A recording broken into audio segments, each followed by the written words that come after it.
Hello, my name is Nicole and today I'll be showing you some poses for fashion photography.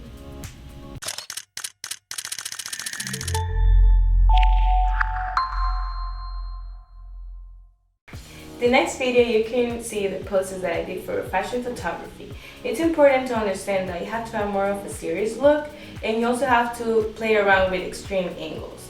It's more dramatic, and also notice how I play around with my hair as well. So make sure that you're always taking care of those angles and those dramatic looks.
Thanks for watching. If you like this video, remember to comment and subscribe and follow us on Instagram.